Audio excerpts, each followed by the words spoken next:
Hello everyone, this is Wolfunderdog at 2026.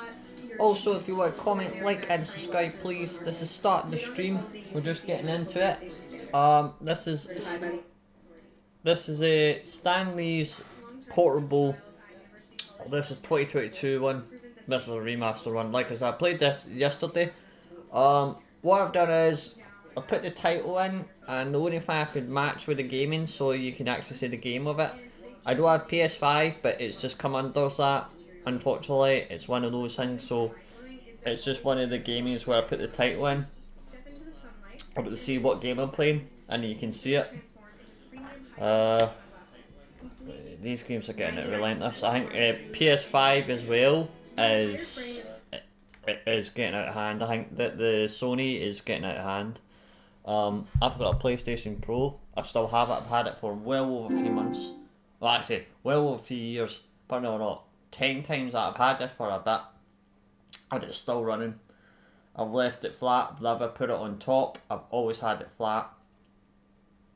But like I said, there's a reason why it's lasted that long.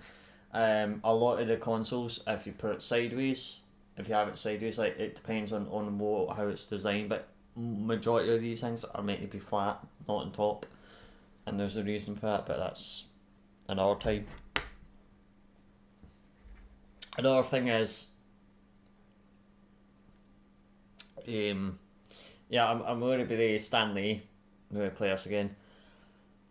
And like it's a beautiful day in Surrey, Scotland, so there's not much to do, you know what I mean? It's kind of finished working out, came in, got something to eat, watch a bit of talk, come and chill in, sit here, leave the stream on, do what I usually do. Not really exciting, but it's just coming on to past half five. Yeah, I got one more day tomorrow, and then off the weekend, so I got one more day of work tomorrow. And then it's the weekend, which is kind of cause the summer, because the damn summer and kids are all off, fucking off school and all that, and then it means we're screwed at football and that kind of thing. You know, to be honest, there's nothing here for adults, man. This is my point. This is what's so stupid about this place. It's the most pointless place in the world at this point. It really is. Scotland really generally just gets screwed over. I don't mean this. I honestly cannot understand what's the point of going to work half the time. You're paying the bills, you're paying, right, okay, right, you're doing all that, but I've said this, and this is just in generally in life, like, it just doesn't make sense. The way the system is, the way it's built up, how long it takes to get a job, the whole fucking thing, and then get screwed over. And it doesn't matter, like, how long you've been, like, looking for unemployment or all that kind of thing. Honestly, when you look at this and you look at the state of the place, it's a joke, man. I don't know, man. That fuck knows. Like I said, it's a nice sunny. It's a nice sunny weather, but that's all I've got to say. It's nice. Going and walking it, but like I said, you know what I mean. Fuck both of my nose, man. Oh god, fucking god.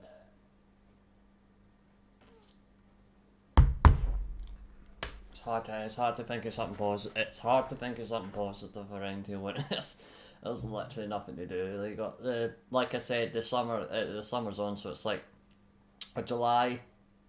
I don't know when they're going back to school. I can't wait till that happens, honestly. And then it makes no difference. Like I said, it's just silly because it's just all events. Alright, it's like all them, they get all that, and we get just fucked over behind.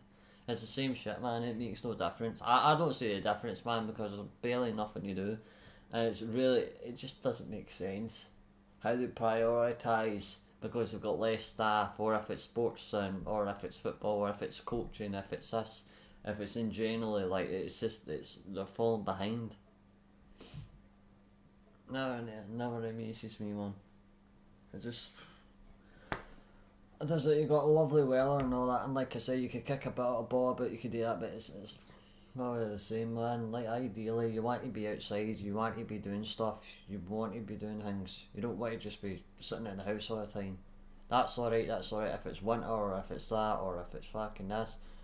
Man, I mean, this whole outdoor thing, this whole thing, like, I mean, it's we're going about social media, like I said, well, why not just target it, not just social media? You're going to try and stop people from certain times, you're going to do this. Why not go further and actually put services for not just for 16-year-olds, but like over 16 and whatever age, and limit it, and then like give them stuff to do. I don't know, like, oh, fucking paintball, that's a lot of something, man. It's just a waste how the weather comes in and out, and we get weather that constantly. We can't even tell what weather we get. It's ridiculous, man. It's just so silly. Well, it's just a joke, man. I just sit at work. I just honestly don't see the point of work, man. Honestly, you do a good hard work shift or whatever. You do that during the week and all this, and then if you get time off weekends or whatever, if you take time off, what are you going to do? That's a catch 50/50. If you don't drive, if you don't do that, you could drive, but where are you going to go? That's the thing. Where are you going to go? That's a catch 50. I mean, like I said, if you had a car, you could go somewhere probably, but it's trying to think of like where places are ideally where you can go, and maybe. Honestly, I'll just wait until Elon Musk brings that car out. If he fucker just starts bringing the cars out, and that'll be in a few years. Hopefully, you can do it sooner. Yeah, like I said before, tell me what make your deal. So if you're being cooperative, like I said, I'm just kind of bored and kind of thinking to myself, it's just kind of nice. Well, it's just like, you know what I mean. My mind would rather be outside, but doing things, but it's like it's not like that possible. It's not like in America or if you're in Europe. I mean, if you're in Europe, you're going to enjoy the sun. You're going to be on the beach. You're going to be this. You're going to be like, you're going to do stuff. You know what I mean? You're going to sit. You're going. If you could sit there and I don't mind working abroad, man. Like I wouldn't mind working. Do you know what I mean? I mean, like I said, ideally, if I could get do my own shit, my own stuff. But like I said, I mean, if I had a choice, probably work in a shop or something like that, maybe. But like I don't know, like something, working myself or something, man. Music or something. But like I said, this facilities, man, it's just fucking, it's absolutely crazy. I mean, it's like, I mean, they just prioritise to just the school kids. That's it, because they're developing usual bullshit. Do that makes sense? Does make sense? But it's just thought I'm bored of it how it is. It's just one sided. It's the same thing. I don't see the difference. If it's one sided there and then your adults, it's the same with women. It's one sided for them, and then guys get fucked over. I cannot see the difference in the logic in this, and why this is happening. Oh, I hate this age thing, man. It's just fucking stupid, man. Especially around these places as well. Man, since I've been live streaming, I don't really care. Half the time where I walk around, I'm not saying all the time, there's people getting in trouble that are like 15-year-olds apparently, and they're getting into fights for some reason. Not in school, outside, or they're getting fights. And like I said, it bizarres me how bored people are, and it just goes to show you how stupid it is. Like I said, it's I don't know how the police got involved, but like I said, my point stands. Is obviously it's 6-year-old, 50-year-old. You know what I mean? It's all the same. Like if you're gonna get in trouble, you know what I mean? I don't know, man. Okay, no. You're capable of knowing what you're doing in your actions. Like I always say, maybe I'm confused here, but like we're going about 16-year-olds. They can vote. They can. What else they can do? They can be pregnant. They can. I don't know what else is. No, I mean, I just think the whole thing's all a fuck up, muck up, man. It's like it's social media now. Like they cut. Like I mean, it's like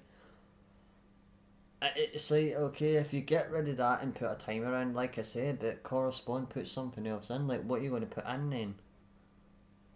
Just it's all like it's the same cutbacks, and they don't put something else in to then. But then we do it to ourselves. I think the reason why you probably stepped in the government and all that, and everyone stepped in because everyone's just went too far, and went too far in these things. I honestly don't understand. I don't really care about it. Like I said, if I don't have social media or don't, but I don't understand the UK, man, and do not understand the West. It's all fucking stupid. It's all a mess. We leave school. We hit 12 or something, like, and then it's kind of like that's the kind of development where you stay behind, or like you fucking go to school, you stay behind, or you go to school, or you go to high school, you go to another school, whatever the choice is, whatever it is, and it's just kind of it's just the social side shit, man. What sort of social life you get at high school, man? Fuck off with that, man. Yeah, I don't get it, mate. I don't get it. It's nice sunny weather, don't get me wrong, but you can sit in your back porch and all that. Honestly, like, if anyone comes in wondering what I'm talking about, or knows what I'm talking about, but just thinking, if anyone does tune in, there's a lot to say, man, around here, man. There really isn't. It's just kind of like you're working and then you're wanting doing it, and then there's nice weather. You'd rather be doing other things, but this is the catch 50/50. It just seems to be you come here, you do your work, and then you have babies. I'm thinking, I don't want a baby. I don't want a fucking baby. I'm gonna spend another 15 years at having a baby. I don't want a baby.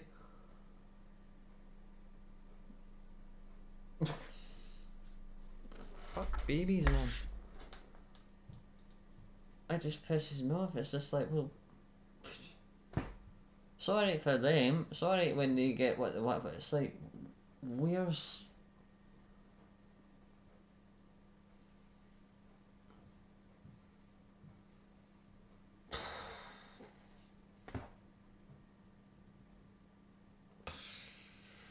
I don't know about no one's listening, but to be real, what is it we were meant to say on these things? Like, apart from playing the games and all that kind of thing, but like, for instance, like, be real, man.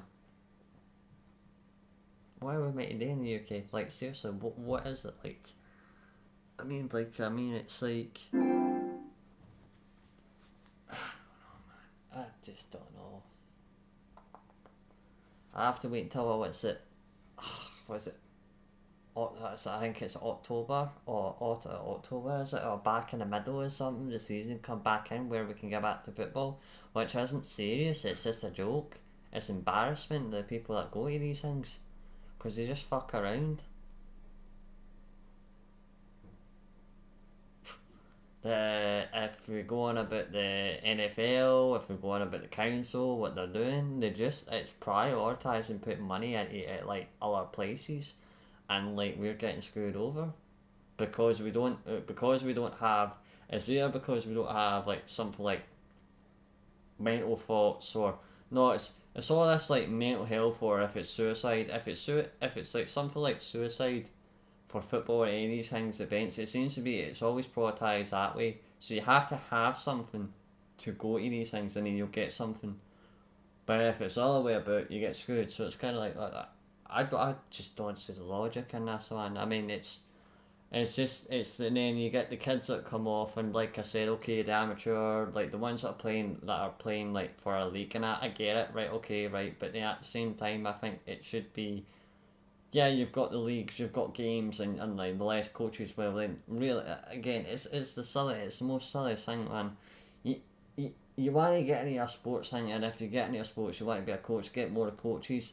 Start prioritising and stop just putting it to like what people that are like 12 or under and all this kind of thing. But just it's not making sense. Adults are getting fucking screwed, and this is why people are probably getting into trouble and doing things. And I don't know what the answer is, but it doesn't make sense to then just prioritise certain people because they're developing, or like I said, they're developing. Yeah, that's a great reason, but how long is that going to go on for? How long to the point of where it's just now we get fallen behind and we get shat on anyway, so it makes no difference. How long will this go on for? I mean, you've got Stanley who's just fucked off like that, and then got rid of him, but it makes no difference because everyone's prioritising, government are prioritising other things. They're not really benefiting, they're not really doing it with the money schemes when it comes to the council splitting the money. The money's going into different things. Pointless, like just doing main roads. That's like most of the money taxpayer is main roads. There's nothing exciting about that. Just relaying roads. It's like there's got to be a better alternative to that. There's got to be another way of doing, not just putting astroturf, putting turf or whatever it's called, turf or whatever. There must be another way of doing it. God, Keynes. Oh, serious point, man. Ooh. Bored of this. Bird sitting in a live stream, no offence to everyone, but it's hard to keep the momentum of getting into a game or something, you know. I'm sitting there, man, I was listening to talk here, but... He loves it. So if you think that most defences will either be a box shape with the fullbacks wide, or a 3 with a midfielder inverted, but as I said...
This is the story of a man named Stanley.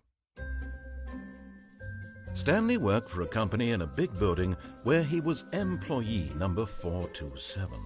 Employee number 427's job was simple. He sat at his desk in room 427 and he pushed buttons on a keyboard. Orders came to him through a monitor on his desk, telling him what buttons to push, how long to push them, and in what order. This is what employee 427 did every day of every month of every year. And although others might have considered it soul-rending, Stanley relished every moment that the orders came in, as though he had been made exactly for this job. And Stanley was happy. And then one day, something very peculiar happened. Something that would forever change Stanley. Something he would never quite forget. He had been at his desk for nearly an hour when he realized that not one single order had arrived on the monitor for him to follow. No one had showed up to give him instructions, call a meeting, or even say hi. Never in all his years at the company had this happened, this complete isolation. Something was very clearly wrong. Shocked, frozen solid, Stanley found himself unable to move for the longest time. But as he came to his wits and regained his senses, he got up from his desk and stepped out of his office.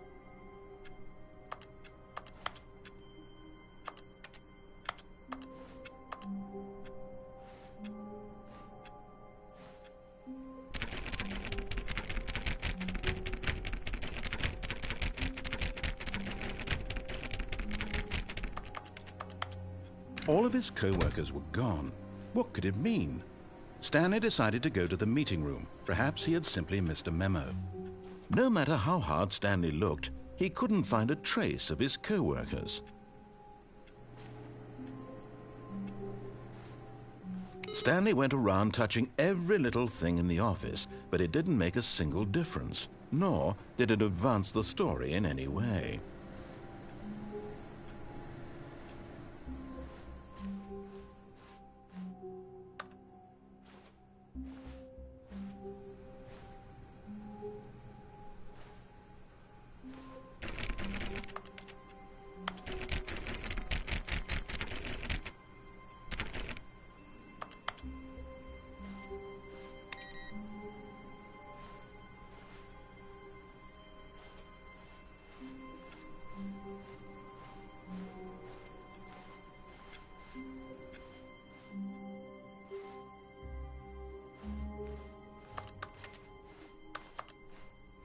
When Stanley came to a set of 2 open doors, he entered the door on his left.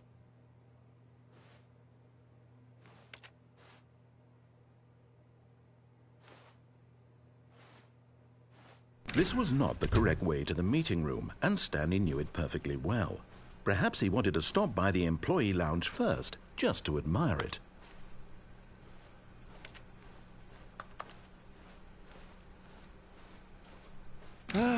Yes, truly a room worth admiring. It had really been worth the detour after all, just to spend a few moments here in this immaculate, beautifully constructed room. Stanley simply stood here, drinking it all in. But eager to get back to business, Stanley took the first open door on his left.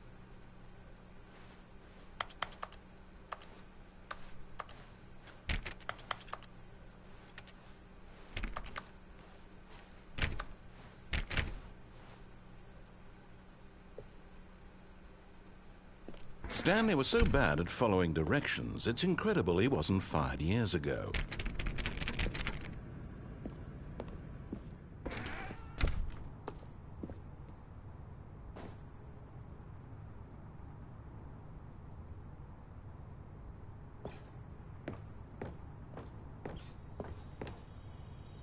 You're getting close now, Stanley. You've nearly gotten all of the Figler and Marines. Very soon, you'll collect the last one, and then the first number will equal the second number, and that will be it.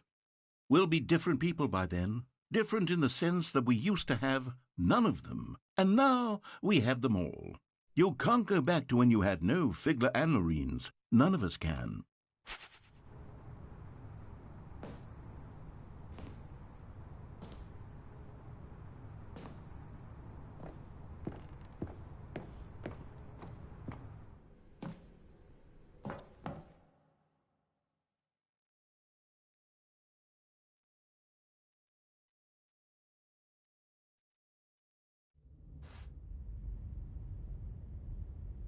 Stanley had now gotten himself so far off the beaten path that it seemed the office had begun. So far off the beaten path that it seemed the office had begun. So far off the beaten path that it seemed the office had begun. So far off the beaten path that it seemed the office had begun. So far off the beaten path that it seemed the office had begun. So far off the beaten path that it seemed the office had begun. So far off the beaten path that it seemed the office had begun. So far off the beaten path that it seemed the office had begun.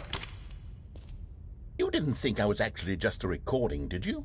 What a silly and trite explanation that would be. All the back and forth between you and me, all the absurd adventures we've been through, and it all turns out I'm just a tape recording? It was all just in Stanley's head. I bet that's the kind of twist you think is revelatory. I bet each and every time you watch a movie where it turns out all to be in the main character's imagination, you must absolutely bolt off the couch in pure shock at the phenomenal and intricate storytelling. It must be so simple to be you. Life being an unending waterfall of surprises and delights. How much more exciting you must find the world than the rest of us do. Now I've become sad. Look what you've done to me. This is all your fault.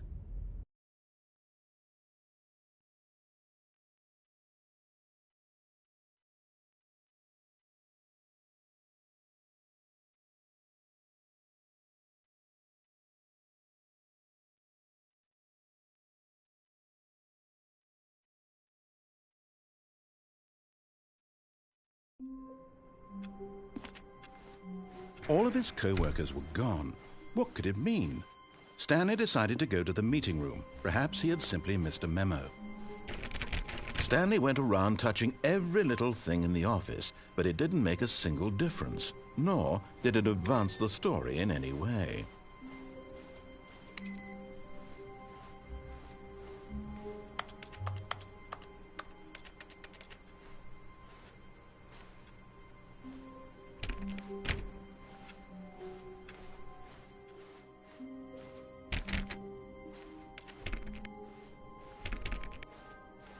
When Stanley came to a set of 2 open doors, he entered the door on his left.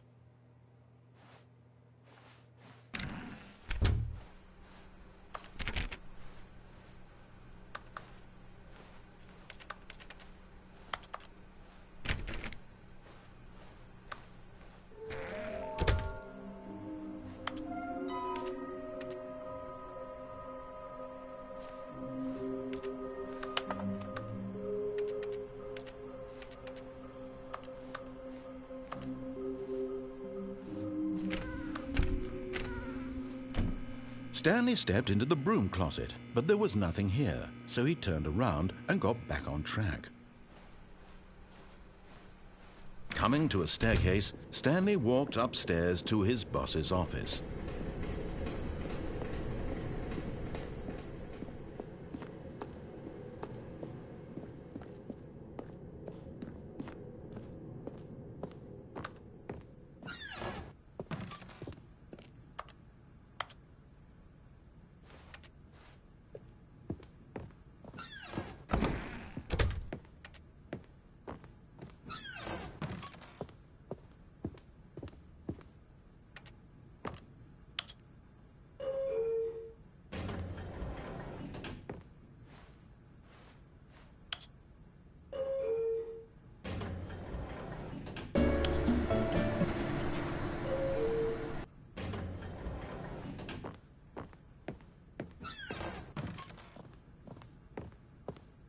Stepping into his manager's office, Stanley was once again stunned to discover not an indication of any human life.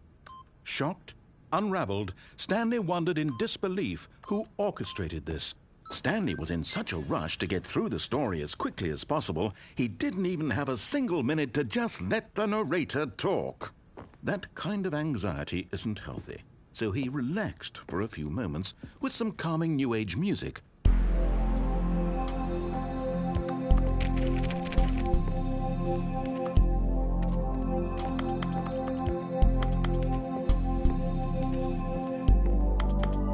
Feeling soothed and rejuvenated, Stanley calmly walked forward into the opened passageway.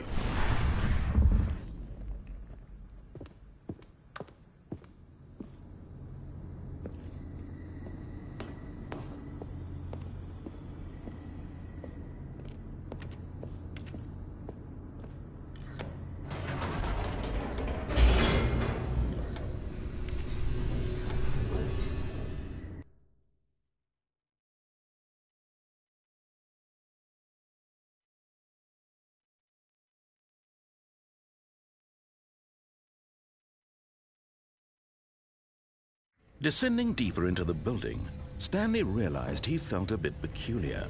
It was a stirring of emotion in his chest, as though he felt more free to think for himself, to question the nature of his job.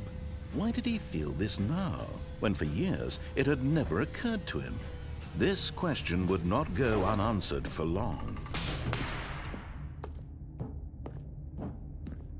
Stanley walked straight ahead through the large door that read Mind Control Facility.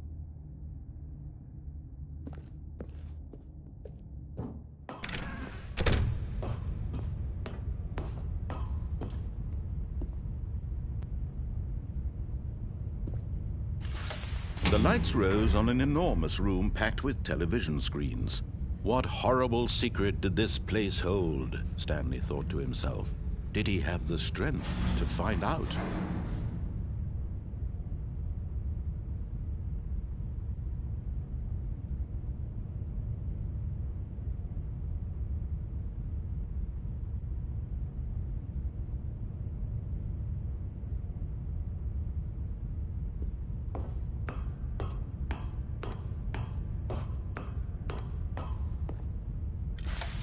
Now the monitors jumped to life, their true nature revealed. Each bore the number of an employee in the building, Stanley's co-workers. The lives of so many individuals reduced to images on a screen, and Stanley, one of them, eternally monitored in this place where freedom meant nothing.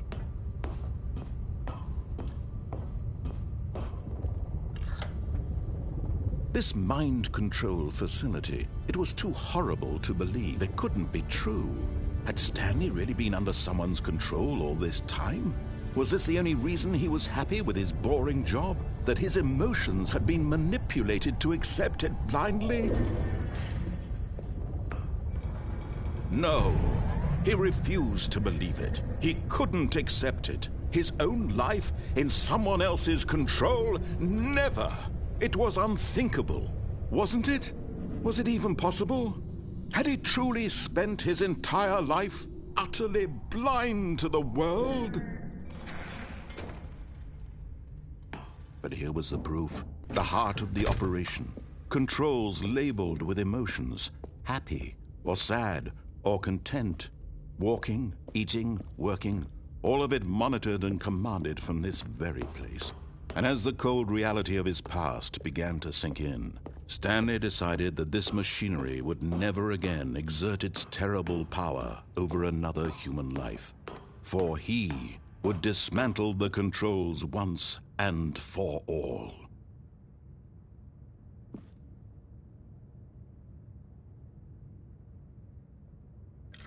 Oh, Stanley, you didn't just activate the controls, did you? After they kept you enslaved all these years, you go and you try to take control of the machine for yourself. Is that what you wanted? Control? Oh, Stanley, I applaud your effort, I really do. But you need to understand, there's only so much that machine can do. You were supposed to let it go, turn the controls off, and leave.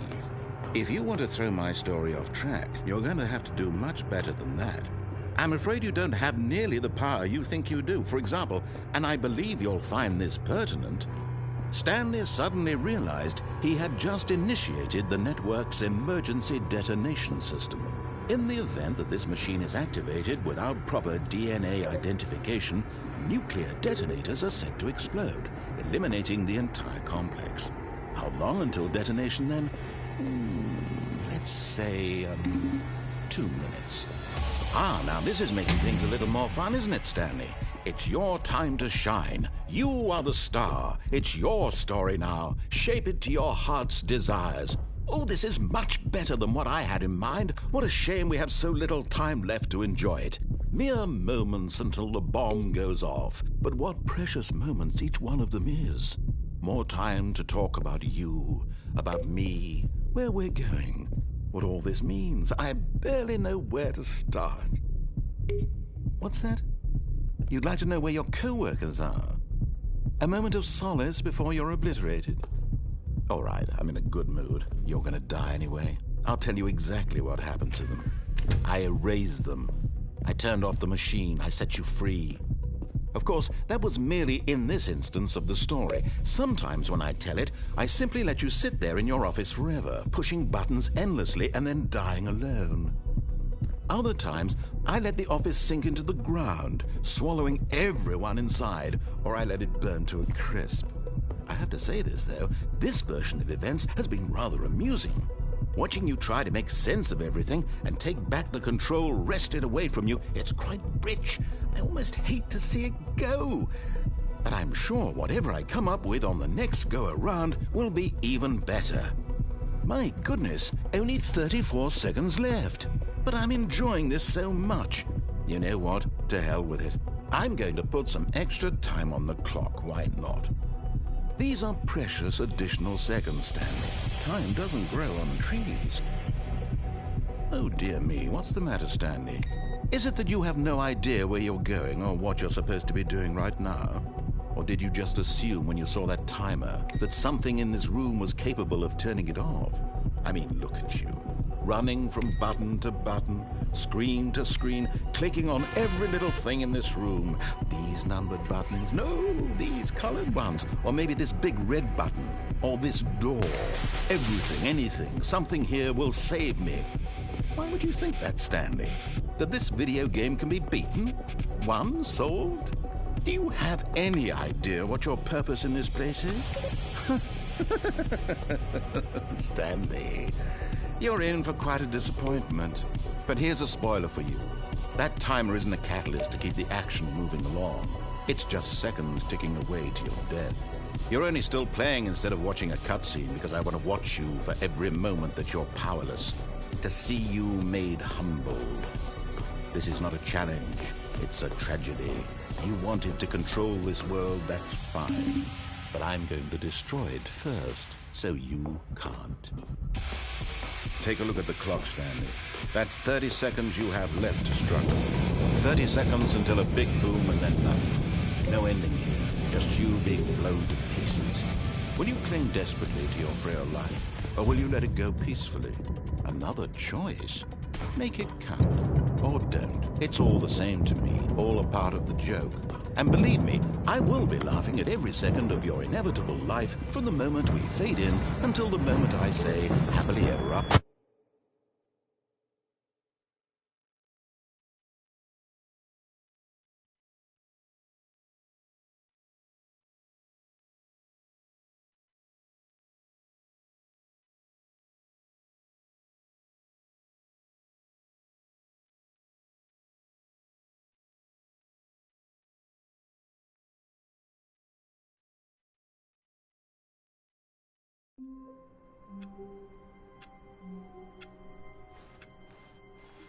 All of his co-workers were gone. What could it mean? Stanley decided to go to the meeting room. Perhaps he had simply missed a memo.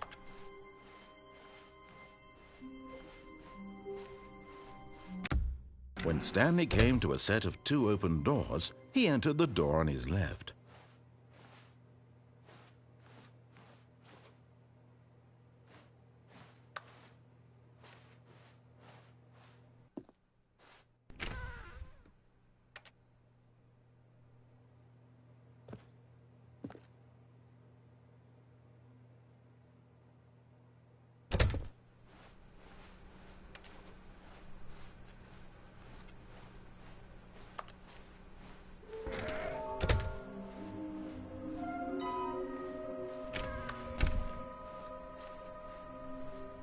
Coming to a staircase, Stanley walked upstairs to his boss's office.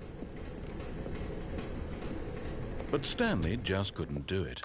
He considered the possibility of facing his boss. Admitting he had left his post during work hours, he might be fired for that. And in such a competitive economy, why had he taken that risk? All because he believed everyone had vanished? His boss would think he was crazy. And then something occurred to Stanley. Maybe, he thought to himself, maybe I am crazy. All of my co-workers blinking mysteriously out of existence in a single moment for no reason at all? None of it made any logical sense. And as Stanley pondered this, he began to make other strange observations. For example, why couldn't he see his feet when he looked down? Why did doors close automatically behind him wherever he went? And for that matter, these rooms were starting to look pretty familiar. Were they simply repeating? No, Stanley said to himself, this is all too strange. This can't be real. And at last, he came to the conclusion that had been on the tip of his tongue. He just hadn't found the words for it. "I'm dreaming!" he yelled. "This is all a dream." Oh, what a relief Stanley felt to have finally found an answer, an explanation. His co-workers weren't actually gone. He wasn't going to lose his job. He wasn't crazy after all. And he thought to himself, I suppose I'll wake up soon. I'll have to go back to my boring real-life job pushing buttons. I may as well enjoy this while I'm still lucid. So he imagined himself flying and began to gently float above the ground. Then he imagined himself soaring through space on a magical starfield, and it too appeared. It was so much fun, and Stanley marveled that he had still not woken up. How was he remaining so lucid? And then perhaps the strangest question of them all entered Stanley's head. One he was amazed he hadn't asked himself sooner. Why is there a voice in my head dictating everything that I'm doing and thinking? Now the voice was describing itself being considered by Stanley, who found it particularly strange. I'm dreaming about a voice describing me, thinking about how it's describing my thoughts, he thought. And while he thought it all very odd and wondered if this voice spoke to all people in their dreams, the truth was that, of course, this was not a dream. How could it be? Was Stanley simply deceiving himself, believing that if he's asleep, he doesn't have to take responsibility for himself? Stanley is as awake right now as he's ever been in his life.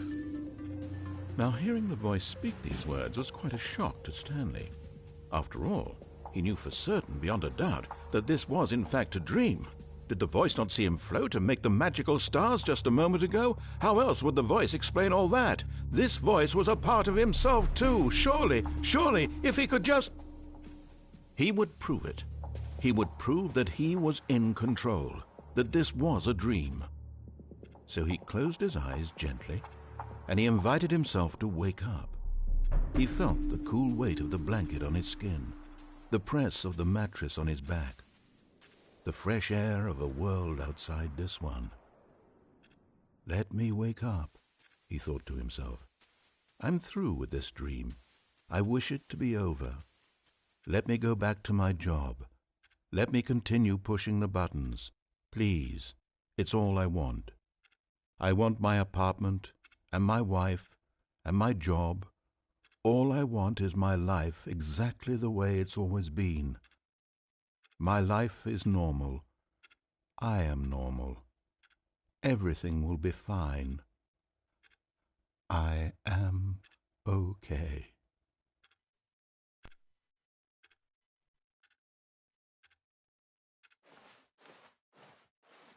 Stanley began screaming. Please, someone, wake me up. My name is Stanley. I have a boss. I have an office. I am real. Please, just someone tell me I am real. I must be real. I must be. Can anyone hear my voice? Who am I? Who am I? And everything went black.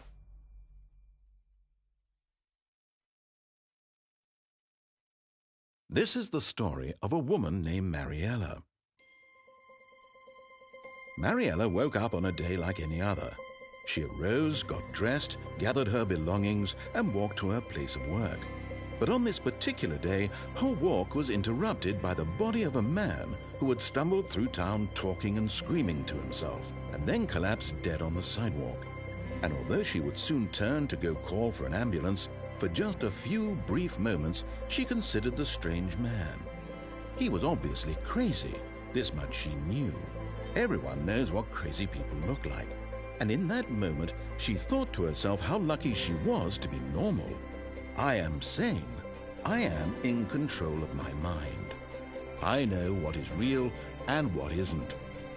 It was comforting to think this, and in a certain way, seeing this man made her feel better.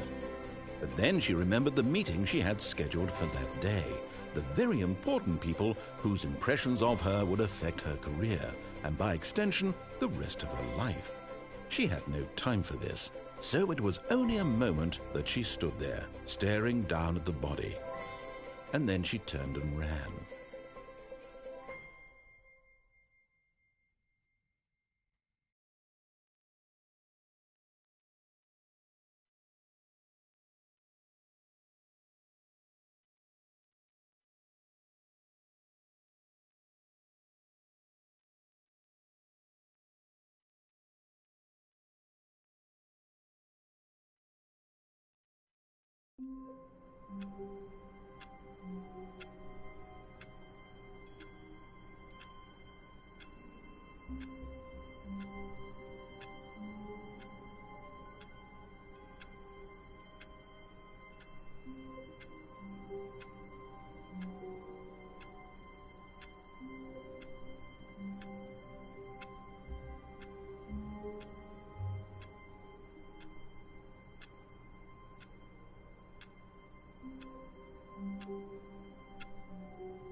All of his co-workers were gone.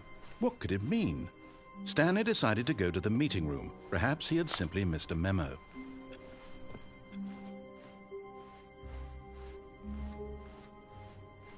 When Stanley came to a set of 2 open doors, this was not the correct way to the meeting room, and Stanley knew it perfectly well. Perhaps he wanted to stop by the employee lounge first, just to admire it. Wow, yes, this room. But eager to get back to business, Stanley took the first open door on his left. And so he detoured through the maintenance section, walked straight ahead to the opposite door, and got back on track.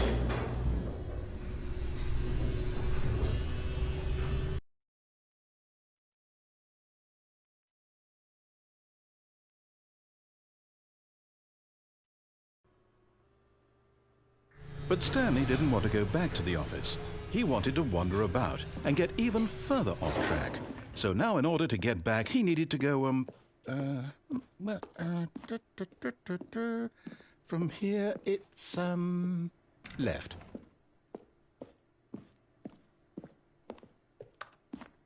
Oh, no, it's to the right, my mistake. No, not the right. Why would I have ever said it was to the right?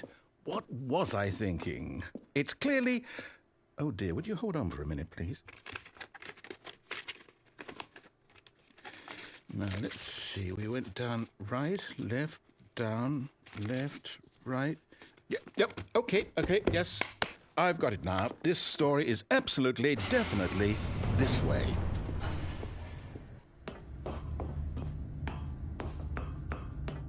No. This isn't right at all. You're not supposed to be here yet. This is all a spoiler. Quick, Stanley, close your eyes. Okay. We just have to get back to, oh, who am I kidding? It's all rubbish now. The whole story completely unusable. How about, rather than waste my time trying to salvage this nonsense, we'll just restart the game from the beginning. And this time, suppose we don't wander so far off track, Okay, from the top.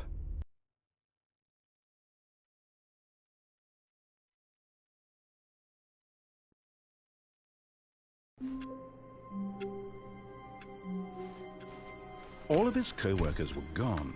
What could it mean? Stanley decided to go to the meeting room. Perhaps he had simply missed a memo.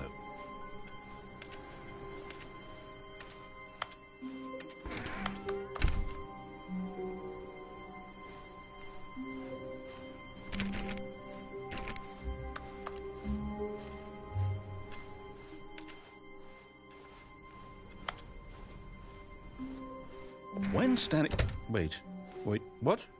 No, I restarted. I swear I definitely restarted the game over, completely fresh. Everything should be... Oh, did something change? Stanley, did you change anything when we were back in that room with all the monitors? Did you move the story somewhere or... Hold on. Why am I asking you? I'm the one who wrote the story. It was right here just a minute ago. I know for sure that it's here somewhere. Okay, then. It's an adventure. Come, Stanley. Let's find the story.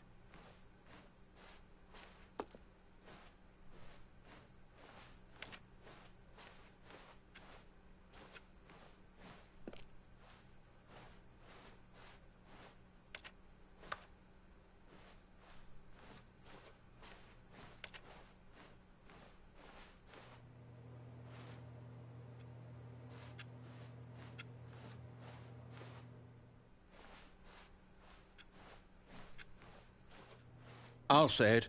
This is the worst adventure I've ever been on. I can promise you there definitely was a story here before. Do we need to restart the game again? Well, I find it unlikely that we'll ever progress by starting over and over again, but it's got to be better than this. Okay, let's give it a shot. Why not?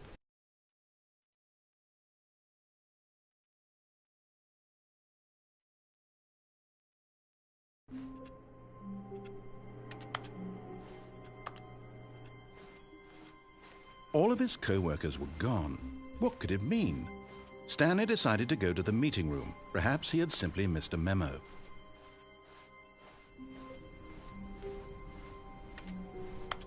Okay, yep, it's worse. I might be remembering this wrong. It's possible the story is back where we just came from. Why don't we go back the other direction and see if we missed anything?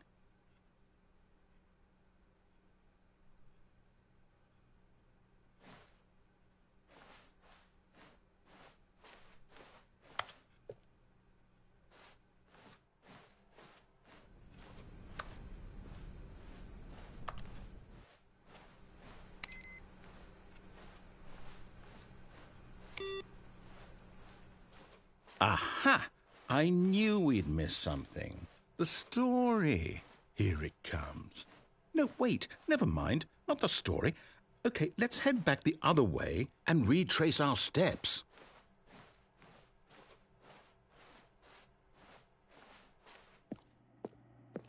Now this... Well, I'll be honest, I don't recognize this place at all. Is this the story? I don't think so. I can't quite recall, but I believe my story took place in an office building. Is that correct? Do you remember, Stanley? Well, do you know what? Since I've completely forgotten what we were supposed to be doing, how about this? You win! Congratulations! I know you put in a lot of hard work, and it really paid off, so good job. Oh, no. No, I don't feel right about this at all. We both know you didn't put in any actual work for that win.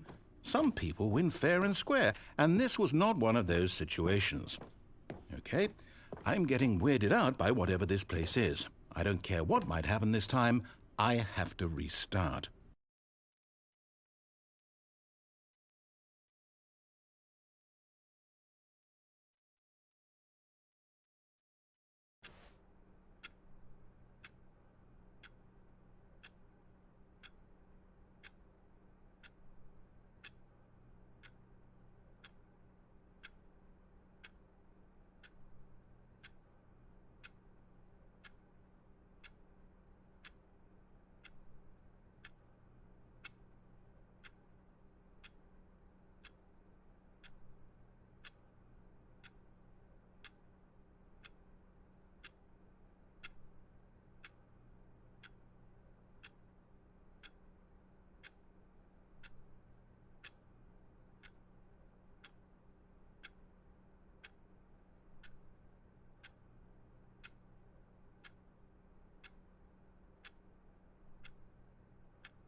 All right, I've got a solution. This time, to make sure we don't get lost, I've employed the help of the Stanley Parable Adventure Line.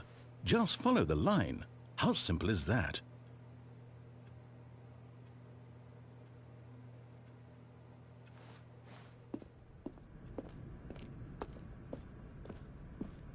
You see?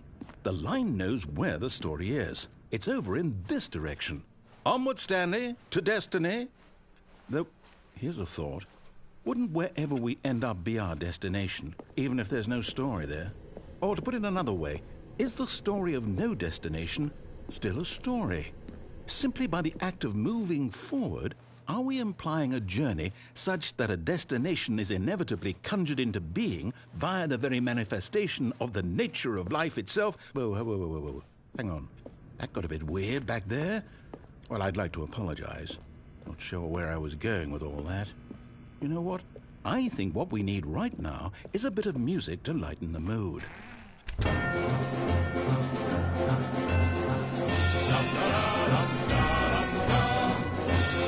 Wait, cut the music. Go back and look at that fern. Wait, what?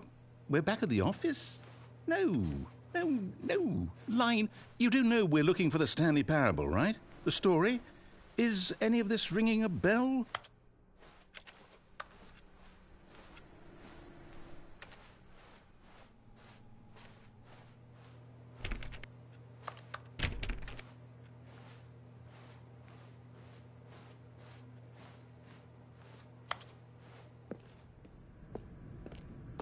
Oh, no, not again, Line. How could you have done this to us? And after we trusted you, after everything we've been through, you... Oh, I can't take this anymore. To hell with it. Restart.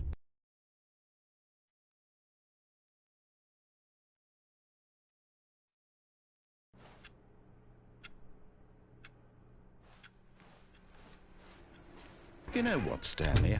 I say forget the adventure line. What's it ever done for us? We're intelligent people, right? Why can't we make up our own story? Something exciting, daring, mysterious. Ooh, this all sounds perfectly doable. Why don't we simply start wandering in, well, I don't know. How about this direction?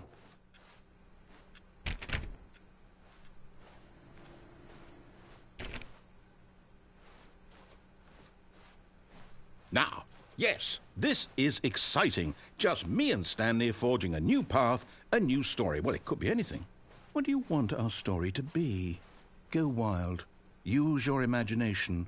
Whatever it might be, Stanley, I'm ready for it.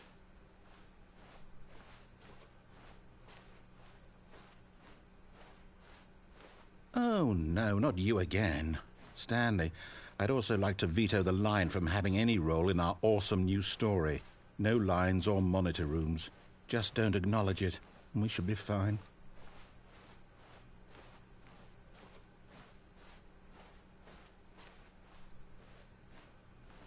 Ah, a choice.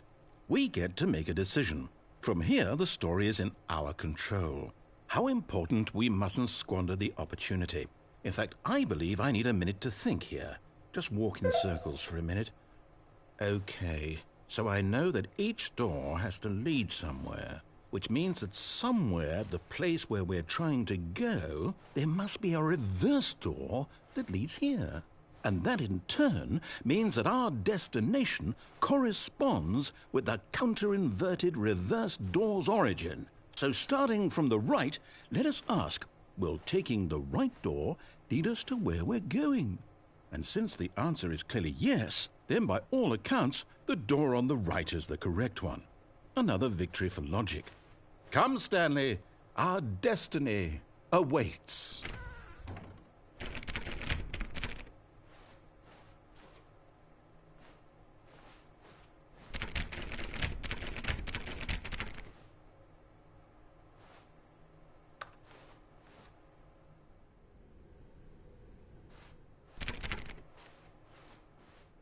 Hold up, what's this? The confusion ending.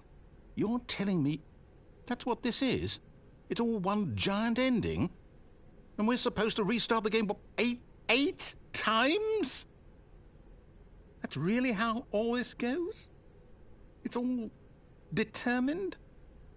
So now, according to the schedule, I restart again. Then what? Am I just supposed to forget? Well, what if I don't want to forget? My mind goes blank simply because it's written here on this thing, wall. Well, who consulted me? Why don't I get to decide? Why don't I get a say in all of this? Is it really? No, it can't be. I don't want it to be. I don't want the game to keep restarting. I don't want to forget what's going on. I don't want to be trapped like this. I won't restart the game. I won't do it. I won't do it. I won't do it. And the timer stopped? Does that mean, did we do it? Did we break the cycle? The, whatever it is that made this schedule? How would we even know? Will someone come for us? Will something happen? So, okay. I guess now we just wait, you know. I suppose in some way that this is a kind of story, wouldn't you agree? I'm not quite sure if we're in the destination or the journey, though they're always saying that life is about the journey and not the destination. So I hope that's where we are right now. We'll find out, won't we? Eventually. Well, in the meantime, if you...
Wait, Stanley thought to himself.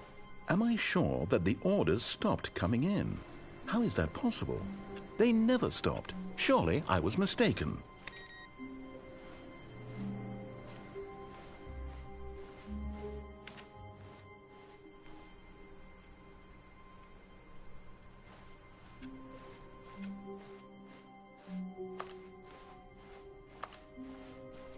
When Stanley came to a set of 2 open... This was not the correct way to the meeting room, and Stanley knew it perfectly well.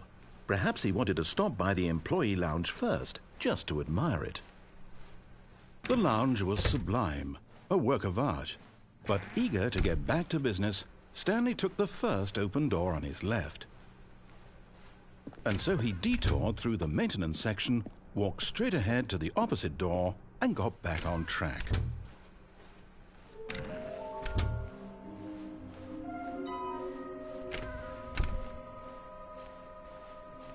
Coming to a staircase, Stanley walked upstairs to his boss's office.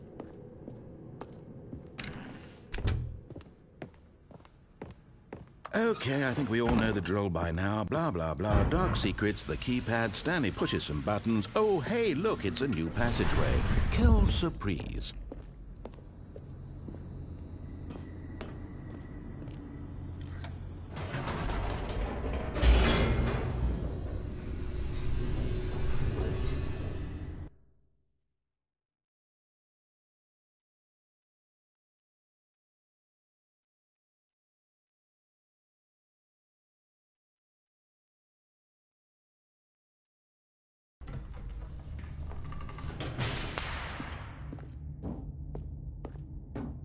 Stanley walked straight ahead through the large door that read Mind Control Facility.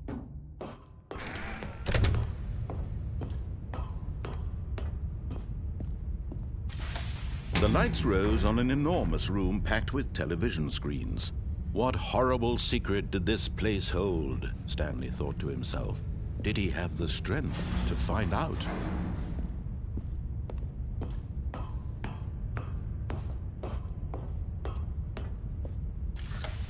Now the monitors jumped to life, their true nature revealed. Each bore the number of an employee in the building, Stanley's co-workers. The lives of so many individuals reduced to images on a screen, and Stanley, one of them, eternally monitored in this place where freedom meant nothing.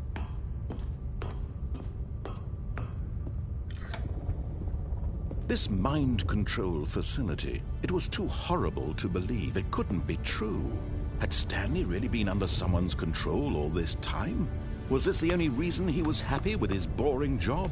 That his emotions had been manipulated to accept it blindly?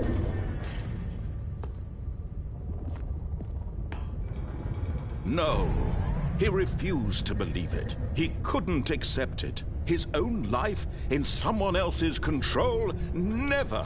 It was unthinkable, wasn't it? Was it even possible?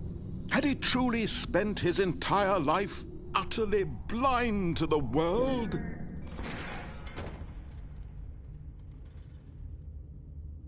But here was the proof, the heart of the operation. Controls labeled with emotions, happy or sad or content. Walking, eating, working, all of it monitored and commanded from this very place. And as the cold reality of his past began to sink in, Stanley decided that this machinery would never again exert its terrible power over another human life. For he would dismantle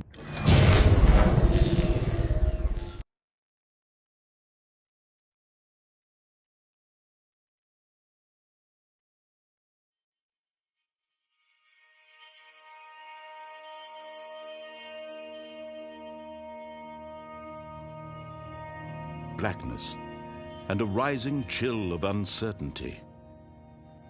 Was it over?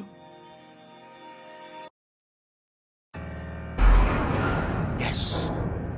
He had won! He had defeated the machine, unshackled himself from someone else's command. Freedom was mere moments away.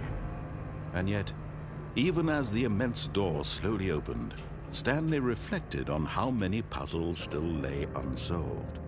Where had his co-workers gone? How had he been freed from the machine's grasp? What other mysteries did this strange building hold?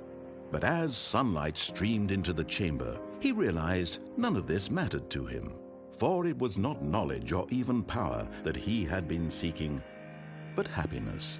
Perhaps his goal had not been to understand, but to let go. No longer would anyone tell him where to go, what to do, or how to feel. Whatever life he lives, it will be his. And that was all he needed to know. It was perhaps the only thing worth knowing. Stanley stepped through the open door. Stanley felt the cool breeze upon his skin, the feeling of liberation, the immense possibility of the new path before him. This was exactly the way, right now, that things were meant to happen. And Stanley was happy.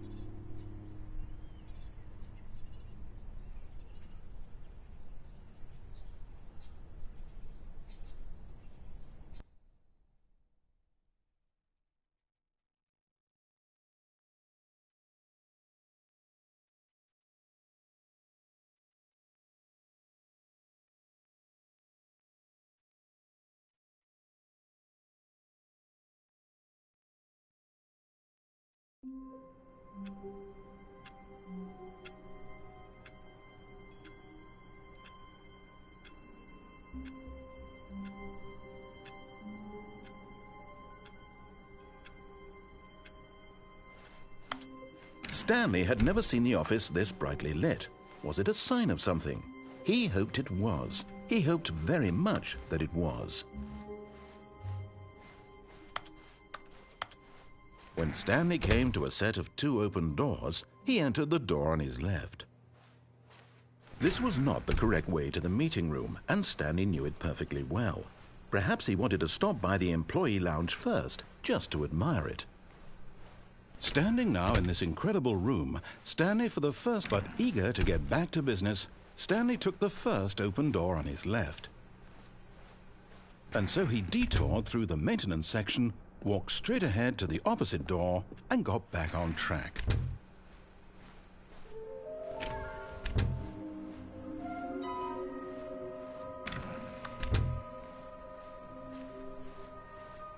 Coming to a staircase, Stanley walked upstairs to his boss's office.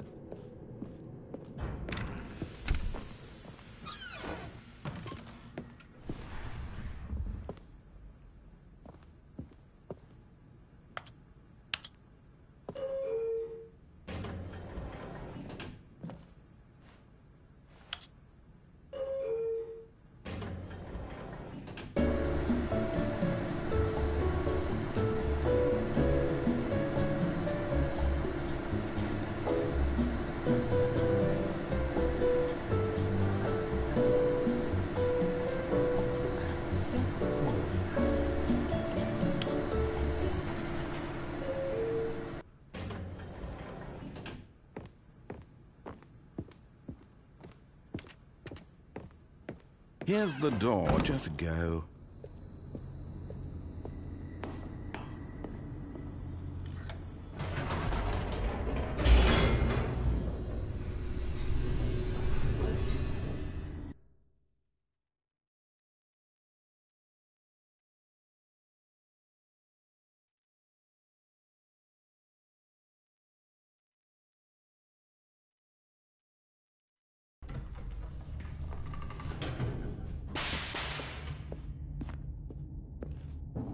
Stanley walked straight ahead through the large door that read Mind Control Facility.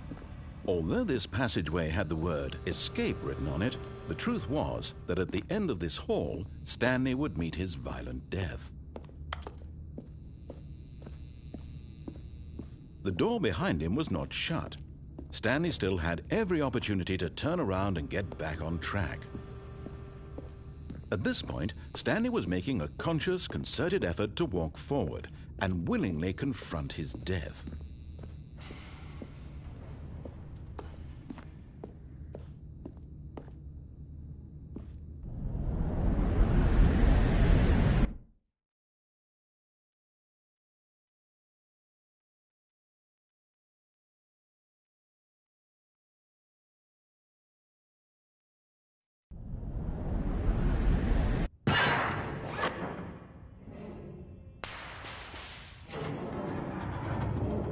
As the machine whirred into motion and Stanley was inched closer and closer to his demise, he reflected that his life had been of no consequence whatsoever. Stanley can't see the bigger picture. He doesn't know the real story, trapped forever in his narrow vision of what this world is. Perhaps his death was of no great loss, like plucking the eyeballs from a blind man. And so he resigned and willingly accepted this violent end to his brief and shallow life. Farewell, Stanley.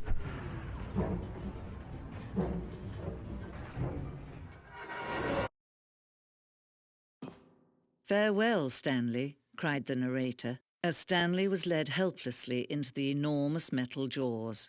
In a single visceral instant, Stanley was obliterated as the machine crushed every bone in his body, killing him instantly.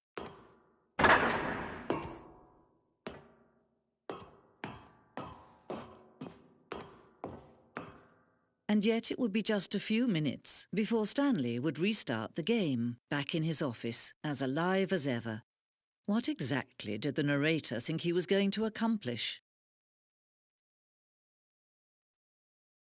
When every path you can walk has been created for you long in advance, death becomes meaningless, making life the same. Do you see now? Do you see that Stanley was already dead from the moment he hit start?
Oh, look at these two. How they wish to destroy one another. How they wish to control one another. How they both wish to be free.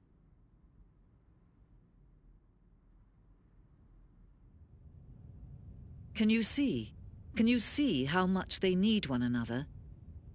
No, perhaps not. Sometimes these things cannot be seen. But listen to me. You can still save these two. You can stop the program before they both fail. Turn off your PlayStation. There's no other way to beat this game. As long as you move forward, you'll be walking someone else's path. Stop now and it'll be your only true choice. Whatever you do, choose it. Don't let time choose for you. Don't let...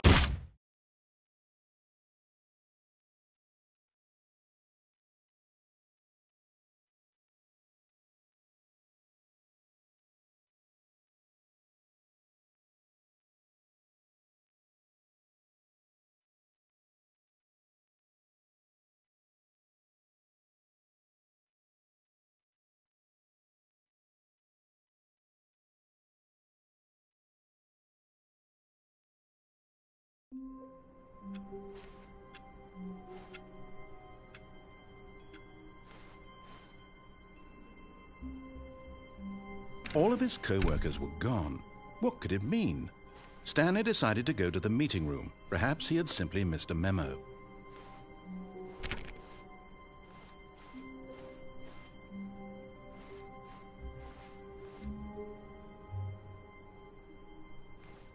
When Stanley came to a set of 2 open doors, he entered the door on his left.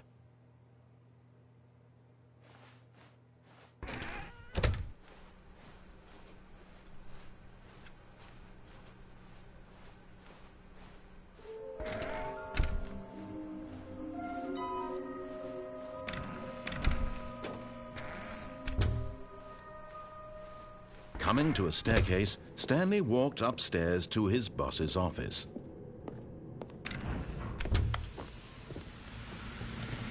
Here's the door, just go.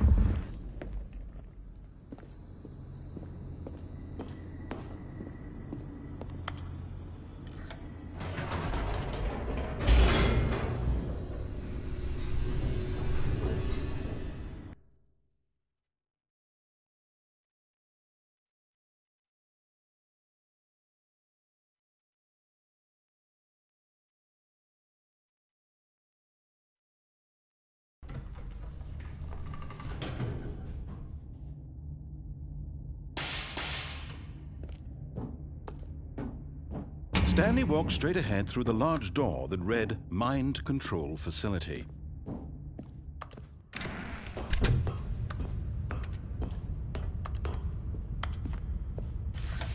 The lights rose on an enormous room packed with television screens. What horrible secret did this place hold? Stanley thought to himself. Did he have the strength to find out?